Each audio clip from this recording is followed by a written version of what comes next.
ఓలివ ministers వారికి ధన్యవాదాలు తెలియజేసుకుంటున్నాను. ఇదిగో మా ఛానల్ ద్వారా ఎందరో దేవుని మాటలు వింటున్న వారందరూ కూడా మా హృదయపూర్వకమైన ధన్యవాదాలు తెలియజేసుకుంటున్నాను. మరో కొత్త ప్రాంతంతో అది మాట్లాడుకునే గురించి మీరు అర్థం చేసుకున్నాను. ప్రార్థనతో ప్రారంభించుకున్నాను. ధైర్యం కన్నా తట్టు ప్రేమను పొందాలి నాయన. ఇదిగో మీ పిల్లలతో పాటు చక్కటి అవకాశాన్ని మీరు కల్పించి మీ పిల్లలను మాట్లాడటానికి సమయోచిత జ్ఞానం ప్రసాదించాలని కోరుకుంటున్నాను. ఉన్నా తెలిసిన కాలంలో కోసం ఉపయోగపెట్టేటప్పుడు కాపాడమని క్రీస్తు వారి శ్రేష్టమైన ప్రార్థన సమర్పిస్తున్నటువంటి అమ్మ.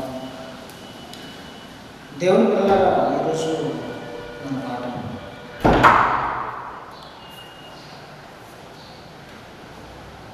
దేవుడు కోరుకుంటున్న కోరిక ఏంటి, దేవుడు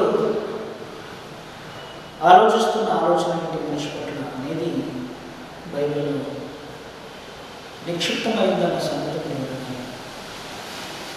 ఎందుకంటే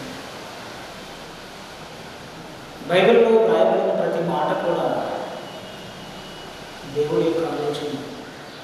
అది కాదు అని ఎవరు చెప్పలేరు. కనుక నేడున్న ఈ సమాజంలో మనుషులు భక్తి ప్రేరణతో దేవుణ్ణి నమ్ముకున్నాం అనుకుంటూ తెలుసుకున్నాం అంటూ బ్రతుకుతున్నారు.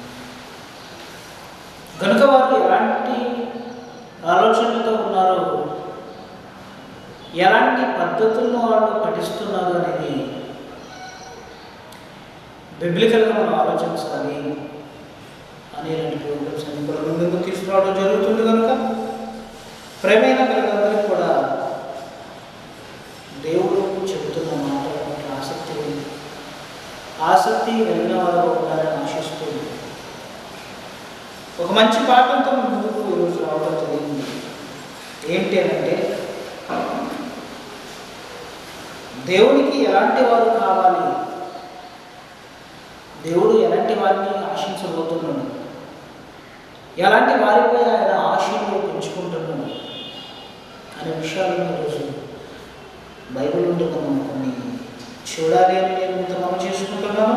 ప్రియులారా, నేడున్న ఈ సమాజంలో భక్తులు, బోధకులు, జనం ఇలా మారిపోయారంటే విశ్వాసులు ఒక రకంగా ఉంటారు, భక్తులుగా, మరి బోధకులు మరో రకంగా ఉంటారు. భక్తులలో ఉన్నది నిజమైన భక్తి అంటారా, బోధకులు చెబుతున్న బోధలని నిజమే అంటారా అనే విషయాన్ని మనం బైబిల్లో చూడగలిగితే నేడున్న విశ్వాసులలో ఈరోజు ఎలా మారిపోయారంటే విశ్వాసులంతా పరీక్షకులుగా, బోధకులంతా హీరోలుగా కనిపిస్తున్నారు. అవునా, బోధకుడు అనేసరికి తన స్థాయిని పెంచుకుంటాడు. తన యాక్టివిటీతో తను ఒక మంచి హోదాలో ఉండాలనుకుంటాడు. ప్రజలందరినీ కూడా, విశ్వాసులందరినీ కూడా ఇదిగో ప్రేక్షకుల జాబితాలో పడేస్తున్నారు. కనుక అసలు విశ్వాసమైన మనుషులంతా కూడా విశ్వాసులు నిజంగా విశ్వసిస్తున్నారా లేదా, బోధకులంతా కూడా భక్తి భావనలతో బోధలు ఏమైనా చేస్తున్నారా లేదా మీరేమైనా నటిస్తున్నారా, నటన ఏమండి, నటీమణులు ఏమండి ఇలా ఉన్నారు, వీళ్ళంతా నటనలు ఏమైనా చేస్తున్నారు. బోధకులు నటులుగా కనిపిస్తున్నారు, విశ్వాసులేమో ప్రేక్షకులుగా కనిపిస్తున్నారు. కానీ ఇలాంటప్పుడు ఇలాంటి వారంతా కూడా భూమి మీద ఎందుకు పుడుతున్నారు చెప్పండి? దేవుడు అనుకున్న వారే భూమి మీద పుడతారు, అవునా కదా? దేవుడు అనుకుంటేనే పుడతారు, దేవుడు అనుకున్న వారే పుడతారు. ఈ సమాజంలో ఎందరో దౌర్భాగ్యులు పుట్టారు, ఎందరో దొంగలు పుట్టారు, ఎందరో హంతకులు పుట్టారు, ఎందరో విచారులు పుట్టారు, ఎందరో మంచివారు పుట్టారు. నాయకుల్లో మంచివారు ఉంటారు, నాయకులలో చెడ్డవారు ఉంటారు. మనిషి యొక్క మనస్తత్వం అనేది బయట ఒకలా ఉంటే లోపల మరొకలా ఉంటుంది. ఇది జీవితం. జీవిత చక్రంలో మనుషులు యొక్క బ్రతుకు చక్రం అనేది ఎలా తిరుగుతుందో ఎవరికి తెలియటం లేదండి. ఎవరికి తెలియటం లేదు. దేవుడి పిల్లలారా, మరి తిమోతి గారు, పౌలు గారు తిమోతికి ఏమండి చెబుతూ ఒక మాట అంటున్నాడు. తిమోతికి 2వ పత్రికను రాస్తూ పౌలు గారు తిమోతికి పత్రికను రాస్తూ 2వ పత్రికను రాస్తూ ఏమంటున్నాడో మనం చూడాలి. ఎందుకంటే బైబిల్ చెబితే మనం వినాలి, కానీ మనం మాట్లాడేదో కూడా మనం చెప్పుకోకూడదు అన్నది వాస్తవం. తిమోతికి రాసిన 2వ పత్రిక 3వ అధ్యాయము 1వ వచనం నుంచి 5వ వచనం వరకు మనం చూడగలిగితే ఒక అద్భుతమైన మాట పౌలు గారు చెబుతున్నాడంటే తిమోతితో ఏమని చెబుతున్నాడంటే, అంచె దినములలో అపాయకరమైన కాలములు వచ్చునని తెలుసుకును అంటున్నాడు. అంచె దినములలో అపాయకరమైన కాలములు, అపాయం అంటే అపాయం ఉన్న చోట ఉపాయాన్ని వెతుకుతారు కదా మన వాళ్ళంతా. అపాయం అంటే నాశనం, అపాయం అంటే ఏదో కీడు జరగబోతుంది భవిష్యత్తులో. భవిష్యత్తు దినాలలో బిబ్లికల్గా లేదా బైబిల్ పరంగా కానీ, బోధకుల పరంగా కానీ, విశ్వాసాల పరంగా కానీ ఏదో లోటు జరగబోతుంది, ఏదో కానిది జరగబోతుంది, ఏదో మాయ జరుగుతుందన్నమాట. చూడండి, అంత్య దినములలో అపాయకరమైన కాలము వచ్చును.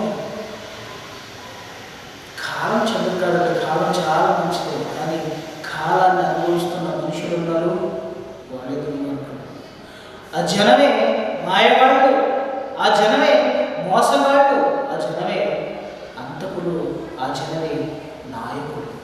దేవుని పిల్లరా, నాయకత్వాన్ని వహిస్తారు, మంచివాళ్ళు ఉంటారు. ఈ రోజున రాజకీయ వ్యవస్థను మీరు చూడండి. ఓటు కోసం వచ్చేటప్పుడు ఒకలా ఉంటాడు, ఓటు వేయించుకున్న తరువాత నాయకుడిగా మొదలెక్కిన తరువాత మరొకలా ఉంటాడు. ఒక వ్యక్తి 2 విధాలుగా మారిపోతాడు. అవును, మనిషి ధనం ఉంటే ఒకలా ఉంటాడు, ధనం లేకపోతే మరొకలా ఉంటాడు. డబ్బు ఉంటే ఒకలా ఉంటాడు, డబ్బు లేకపోతే మరొకలా ఉంటాడు. ఆస్తులు ఉంటే ఒకలా ఉంటాడు, ఆస్తులు లేకపోతే ఇంకోలా ఉంటాడు. అలాంటప్పుడు దేవుని విషయంలో కూడా అధికారం అనేది వచ్చేసరికి మనిషి అలా మారిపోతాడు. అధికారం లేనప్పుడు ఎలా ఉంటాడో, అసలు విశ్వాసం ఆరంభ దశలో ఎలా ఉంటాడు, విశ్వాసిగా మారిపోయిన తరువాత బోధక దశలో ఎలా ఉంటాడు అనేది దేవుడు చాలా చక్కగా బైబిల్లో ప్రతి విషయాన్ని కూడా రాయిస్తూ వచ్చాడండి. అంత్య దినములలో అపాయకరమైన కాలంలో వచ్చునని తెలుసుకోవాలి, తెలుసుకోను. అబద్ధాలు, మోసాలు, బోధ విషయంలో మోసం జరుగుతుంది అంటున్నాను. బోధలు, అబద్ధ బోధలు చెప్పచ్చు. అబద్ధ బోధకులు చాలామంది మొదటి శతాబ్దంలోనే మాట్లాడుతున్నారు కదా, మొదటి శతాబ్దంలోనే మాట్లాడుతున్నాను. అబద్ధ బోధకులు వచ్చారని మీరు వింటిరి కదా, కానీ ఇప్పటికీ చాలామంది అబద్ధ బోధకులు వచ్చేసారు అన్నాడు. అబద్ధ బోధకులు వచ్చారు అని చెప్పేశారు. కాలం బట్టి చూస్తే కాబట్టి క్రీస్తు మొదటి దశలోని ఎందరో అబద్ధికులు బోధలు ప్రారంభించారు అన్నట్టు మనం బైబిల్లో చూస్తాము. మరి ఈనాటికి క్రీస్తు తరువాత 2000 సంవత్సరాల కాలం ఇప్పుడు జరుగుతుందంటే మరి ఇప్పుడు అబద్ధ బోధకులు లేరంటారా? అబద్ధ బోధలు జరగమంటారా? మోసం జరగదంటారా? క్రైస్తవ్యంలో మోసం లేదంటారా? మీరు చెప్పండి. మోసం ఉందండి. క్రైస్తవ్యంలో మోసం జరుగుతుంది, క్రైస్తవ్యంలో అబద్ధ బోధలు జరుగుతున్నాయి, క్రైస్తవ్యంలో దోపిడీలు జరుగుతున్నాయి, క్రైస్తవ్యంలో మాయ జరుగుతుంది. ఎందుక అలాంటి మాయా సంపత్తి నుండి, అలాంటి మాయగాల మధ్యలో నుంచి, అలా మోసం చేసేవారి మధ్యలో నుంచి మంచితనం అనేది ఎవరిలో ఉంది అనేది దేవుడు పరిశీలిస్తూ ఇలాంటి వారు కావాలనుకుంటున్నాడు. నాకు మంచివాడు కావాలి, దొరుకుతారా అని చూస్తున్నాడు. మంచివాడు కావాలి చూస్తున్నాడు.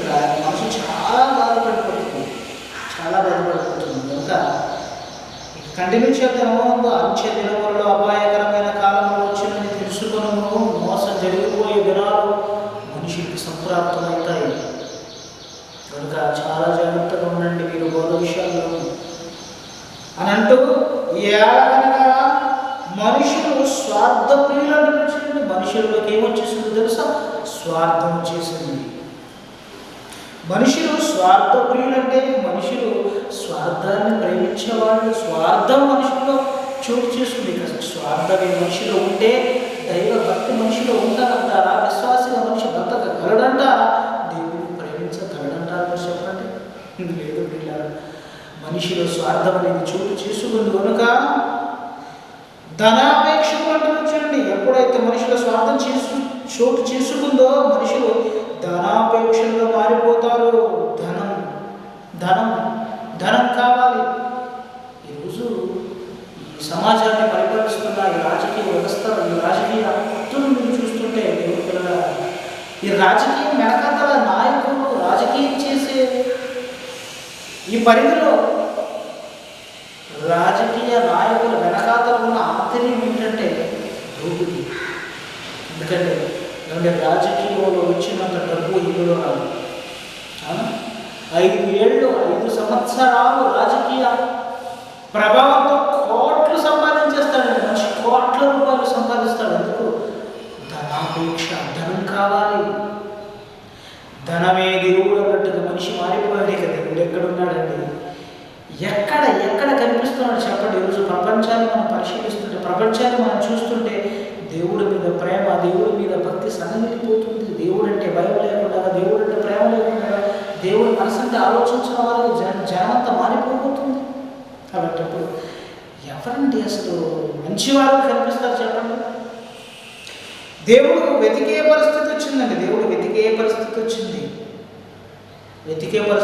అందుకే నాకు చాలా మంచివాళ్ళు కావాలి, నాకు బుద్ధిమంతులు కావాలి, నాకు నా పిల్లలు కావాలనుకుంటున్నాడు.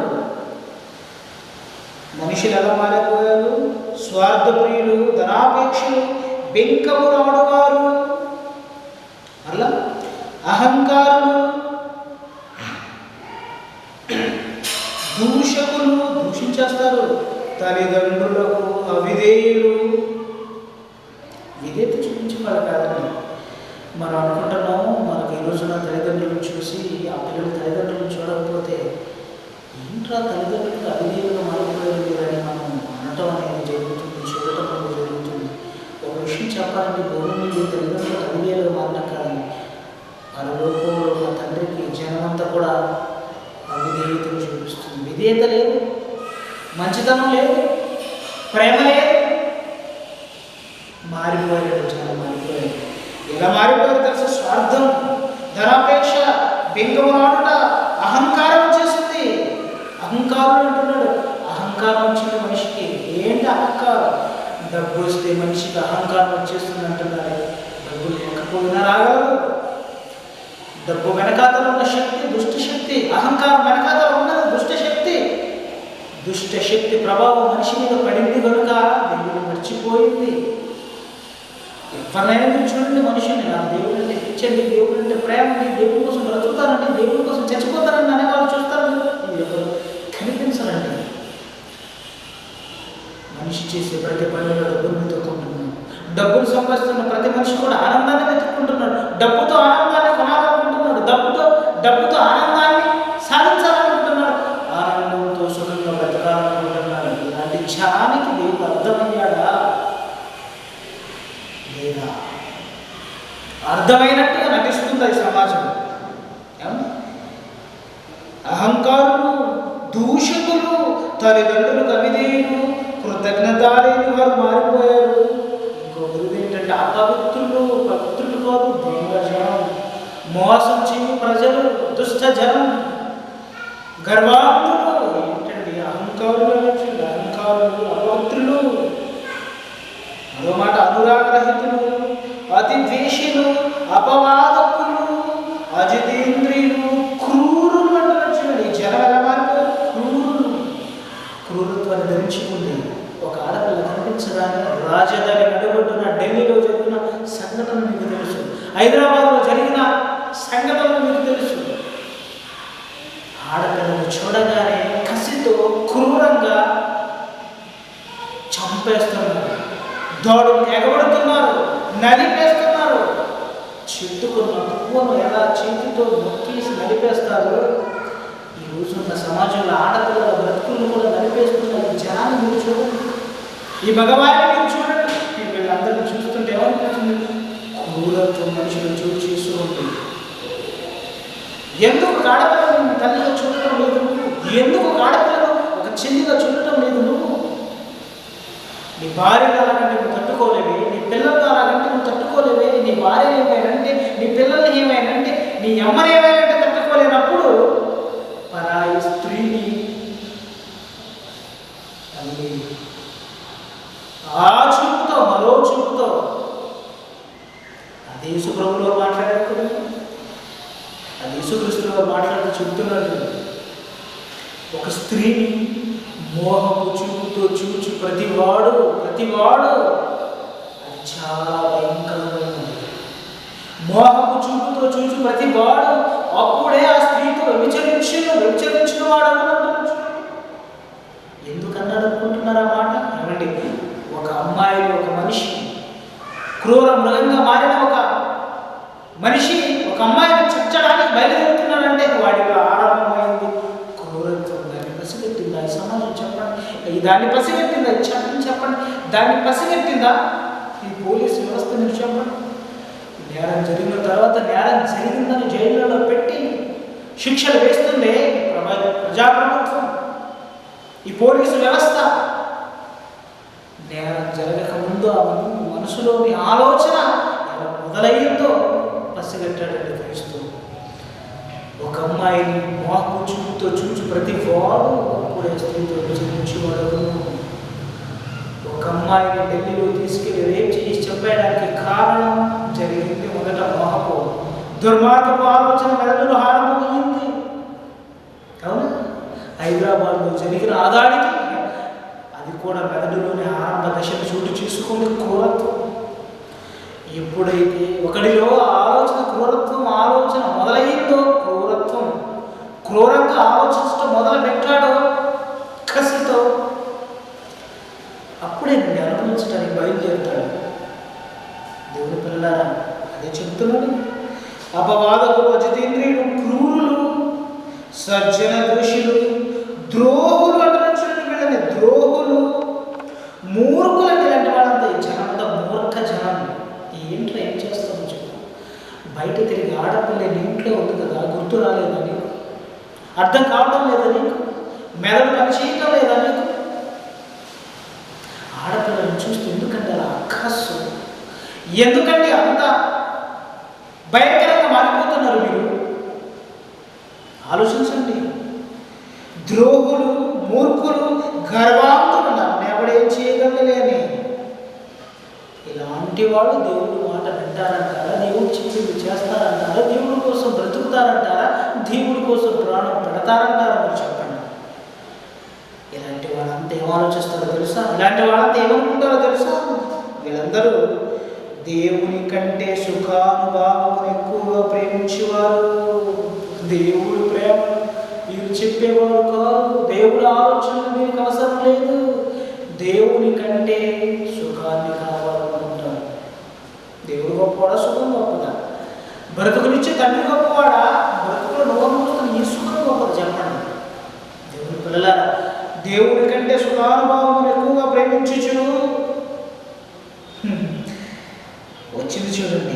పైకి భక్తి గల వారి వలె ఉండి ఆ భక్తిలోని శక్తిని ఆశ్రయించిన వారై ఉందురు. స్వార్థ ప్రియులు, ధనాపేక్షలు, బింకములాడవారు, అహంకారులు, దూషకులు, కృతజ్ఞత లేని వారు, అపవిత్రులు, అనురాగరహితులు, అతిద్వేషులు, అపవాదకులు, అజితేంద్రియులు, క్రూరులు, ద్రోహులు, మూర్ఖులు, గర్వాంతులు, వీళ్ళందరూ కూడా దేవుణ్ణి ప్రేమించరు, సుఖాన్ని ప్రేమిస్తారు. ఇలాంటి వాళ్ళంతా పైకి చూపేది భక్తి అనుకుంటున్నారా? దేవుని ప్రేమ అనుకుంటున్నారా? కాదు. దేవుని పిల్లలారా, భక్తిలో దాగి ఉన్నా, భక్తి పేరుతో జరుగుతున్నా మోసం. పైకి భక్తి కలవారి వలె ఉండి దాని శక్తిని ఆశ్రయించిన వారై ఉందురు. భక్తుడు లోపలేమో నిశ్శక్తుడు. శక్తి లేదు, శక్తిలో ఉన్న జ్ఞానం లేదు, భక్తికి ఉన్న పవర్ ఏంటో తెలియదు, భక్తిలో ఉన్న జ్ఞానం ఏంటో తెలియదు. ఇవన్నీ కాదు. భక్తి భక్తి భక్తి అని బయలుదేరేది కదండి ఈ జనం అంతా. భక్తితో ఉంటున్న ఈ జనంలో ఉన్నది భక్తి అంటారా, దేవుని శక్తి అంటారా? దేవుని శక్తి లేదండి. ఒకవేళ నువ్వు నిజమైన భక్తులు అయితే అందులోని దైవశక్తిని గుర్తిస్తావు. నువ్వు పైకి భక్తిగా నటిస్తున్నావు కనుక నీలో ఉన్నది భక్త, దెయ్యపు శక్త. ఆలోచించండి. దెయ్యమైన నిన్ను ఆవహించింది, దయ్యమైన రాను ఆవహించింది, దయ్యమైన నీకు కులత్వాన్ని నేర్పించింది, దయ్యమైన నీకు మనుషులు అతను చేయమని చెబుతుంది, దయ్యమైన నిన్ను మరో తరాన్ని వర్ణింపజేసింది, తన రూపంగా నిన్ను మలుచుకుంది. ఇప్పుడు ఎలాంటి వారు కావాలనుకుంటారు చెప్పండి మీరు దేవునికి? ఎలా ఉండాలనుకుంటున్నారు మీరు చెప్పండి దేవునికి? దేవునికి ఇష్టలుగా ఉండాలా, దెయ్యానికి ఇష్టలుగా ఉండాలా? ఆలోచించండి దేవుని పిల్ల. ఇలాంటి జనాన్ని దేవుడు కోరుకుంటాడా? భక్తి పేరున్న పరిగెడుతున్నారు ఏంటి చర్చికి? అవునా కదా? ఓ భక్తి భక్తి భక్తి, ఆదివారం రాగానే భక్తితో పరిగెడుతున్నారే, బైబిల్ చదువుతున్నారే, పుస్తకాలు తెలియజేస్తున్నారే, ప్రేమను చూపిస్తున్నారే. ఎంత నిజమా అబద్ధం? అక్కడక్కడ రాయకుంది కొంత నిజం, అంతా కాదు, కొంత నిజం ఉంది, అంత అబద్ధం. భక్తిగా నటిస్తున్నావు, భక్తి లేదు నీ దగ్గర. భక్తి ఉండాలండి, భక్తి ఉండాలి. ఏంటా భక్తి? ఏంటా భక్తి? భక్తి ఎలా ఉంటుందో తెలుసా? చూస్తారా? భక్తి అంటే ఏంటో చూస్తారా మీరు? భక్తి ఎలా ఉంటుందో తెలుసా? మోషే గురించి బైబిల్ చూద్దాం. భక్తి భక్తివంతుడుగా, ఒక భక్తుడుగా ఎలా ఉన్నాడో బైబిల్లో మోషేని చూద్దాం. నిర్గమకాండం 4వ అధ్యాయం మోషేని పిలిచాడు. నాన్న మోషే, ఎందుకు ఇప్పుడు ఇజ్రాయేలీని ఎదిరించడానికి పంపాలనుకుంటున్నాను, ఇజ్రాయేలీల మీద నాయకత్వాన్ని వహించాలనుకుంటున్నాను, నీకు ఇజ్రాయేలీ నాయకుల మీద పెట్టాలనుకుంటున్నాను నేను నిన్ను అంటే ఆయన అంటున్నాడు, ప్రభువా నేను సరిగ్గా మాట్లాడలేకపోతున్నాను. నోటి మాంద్యము గలవాడు ఉంటుంది బైబిల్. మీరు విన్నారా? అవునా కదా? విన్నారా లేదా? నోటి మాంద్యము గలవాడను నా వల్ల అవ్వదంటున్నాడు మోషే గారు. నేను మాట్లాడితే ఎవరికి అర్థం కావట్లేదు, నేను మాట్లాడితే నవ్వుకుంటున్నారు ఈ జనం, నేను గొర్రెల కాపరిని కనుక నేను వెళ్ళమంటున్నాండి. లేదన్నా నువ్వే వెళ్ళాలి, దేవుడు చెప్పాడు. ఎందుకు? దేవుడు ఎవరిని ఎలా కావాలనుకుంటాడో, దేవుడికి కావాల్సిన ఎలా ఉండడానికి ముందుగానే తెలుసు. మోషేని పిలిచాడు, ఆయన అంటున్నాడు, నన్ను వెళ్ళాలి అంటే, ఇజ్రాయేలీని వినిపించాలంటే నా అన్న అహరోను ఉన్నాడు, చక్కగా మాట్లాడతాడు, మాట నేర్పరి అంటున్నాడండి. చాలా బాగా మాట్లాడగలడు, వాక్చాతుర్యం గలవాడు అంటాడు. మీ అన్న వాళ్ళు అవ్వదున్నా, నువ్వే కావాలి. మోషేని కూరుకున్నాడు చూడండి. ఎందుకో తెలుసా? ఏమండి, అహరోను నీ ఎందుకు కోరుకోలేదంటారు మీరు? మోషే అంటాడు, నోటి మాంద్యము గలవాడంటే నాకు మాటలు సరిగ్గా తిరగటం లేదండి. నిన్ను ఫరోకి బాబుని చేస్తానని చూడండి. నిన్ను ఫరో రాజుకి, నిన్ను ఫరోకి నాయకుడిగా పెడతాను, నిన్ను దేవుడుగా పెడతాను. నేను ఫరోకి నువ్వు దేవుడు అయిపోతావు అంటే ఈజిప్షియన్స్ అంతా కూడా నిన్ను దేవుడుగా కొలవాలి. ఐగుప్తు సామ్రాజ్యంలో నిన్ను దేవుడుగా నేను నియమించబోతున్నాను. ఫరోని తొక్కేసిలాడాలను తొక్కేస్తావు. నా కొడుకు కదా నువ్వు, నీ పవర్ ఏంటో నాకు తెలుసు. నా ముందుగా నేను చూశాను. నీకు నోటి మాధ్యం ఉందో నువ్వు అనుకుంటున్నావా? నీ నోటితో ఎలా మాట్లాడిస్తాను నేను తీసుకుని బయలుదేరాలని చూడండి. బయలుదేరాడండి నాయకుడు. ఎన్నో మహా మహా మహా మహా స్వస్థతలు చేశాడు అక్కడ. అవునా? దేవుని యొక్క పవర్ ఏంటో చూపించాడండి.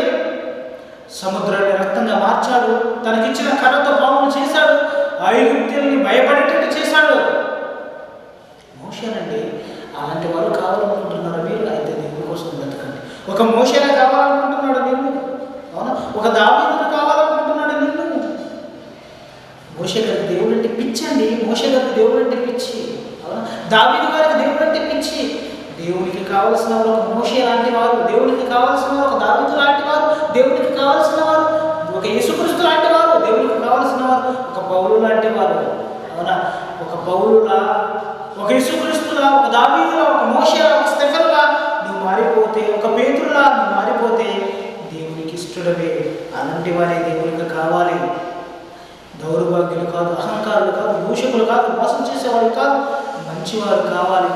ఇప్పుడు దేవునికి ఎలాంటి వారు కావాలి అన్నది నువ్వు నిర్ణయించుకో. దేవుడి కోసం బ్రతకడం నేర్చుకో. కళ్ళు మూసుకో, ప్రార్థన చేసుకో. దైవుల కన్న తండ్రి మీ పిల్లలతో పాటు కొంత సమయాన్ని మీరు ఇచ్చారు. మీకు ఎలాంటి వారు కావాలో అది మీ నిర్ణయం. మీరు అందుకే పుట్టిస్తున్నారు. పుట్టిన వారి కోసం బ్రతికేటట్టు కావాల్సిన జ్ఞానం ప్రసాదించండి. మమ్మల్ని అందరూ కాపాడాలని కోరుకుంటూ క్రీస్తు వారి శ్రేష్టమైన నామమున ప్రార్థన సమర్పిస్తున్నాను తండ్రి.